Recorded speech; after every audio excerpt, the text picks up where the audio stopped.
Манж судлал гэхээр хүмүүс их бас өөрөөсгөл ойлголттой хүмүүс байдаг. Одоо мөксөн хэл тийм ээ үндэст нь байхгүй болсон үүнийг одоо судлах юм хэрэгтэй вэ гэж боддог ч хүмүүс байдаг бах. Гэтэл одоо хөрш зэрэгэлдээ хэдэн зуун жилээр одоо хамт хөрш зэрэгэлдээ байсан энэ улс орны хувьд бол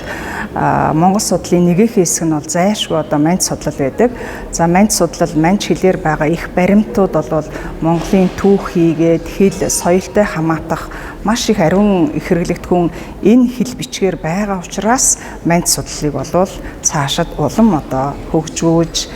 явах ёстой юм аа. Монгол Улсын их сургуульд 1945 оноос хойш манж хэлийг болвол ямар ч нийгэм цаг үе харгалзахгүйгээр одоо зааж ирсэн байдаг. Тэгээ ингээд бодохоор ер нь 80-аад одоо жилийн түүхтэй хамгийн багадаа Судрагчийн үрэлэн 21 онд байгуулагдсан гэдээ ингээд үзэх юм бол тэр цагаас манж хэлний судалгаа эхэлсэн гэж үзвэл 100 гаруй жилийн түүхтэй юм аа. Тэгээд энэ удаагийн Монгол улсад анх удаа зохион байгуулж байгаа манж судлал 24 олон улсын эрдэм шинжилгээний анх дугаар хурал бол маш өргөн дэлгэр амжилттай болж тус хуралд 12 орны 51 манж судлаач эрдэмтэд илтгэл хэлэлцүүлж зөвхөн манж төвтэй эргэн тойрны бүхий л одоо асуудлыг манжийн хэл, түүх, соёл, угсаатан, их сурвалж гэдэг одоо энэ олон чиглэлийн судалгаа хийсэн эрдэмтэд бол судалгааныхаа үр дүн танилцуулсан маш одоо үр дүнтэй ийм сайхан хурал боллоо. За Монголын үндэсний номын сангаас бас анх удаа энэхүү хуралд зориулан манж ном бичиг гэдэг тусгай үзэсгэлэнг дэлгэн харуулж байгаа нь бас маш үнцэнтэй юм. Ер нь бол гадны зочид төдийгүй манай Монголын судлаачид бол энэхүү үзэсгэлэнг бараг зорин ирж энэ хурлаас илүү бас өндөр тавьж яагаад гэвэл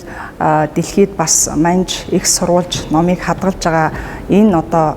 их хэмжээгээр гэдэг юм уу тийм ээ арвин одоо дурсгалтай ийм газар бас төдийлөн олон байдаг учраас энэхүү үзэсгэлэнг зорин ирж бас манай хуралд оролцож байгаа судлаачид байна. Тэгэхээр бол энэ үзэсгэлэнгийн үнц нь бол ямар вэ гэдэг нь харагдчихээн. За тэгээд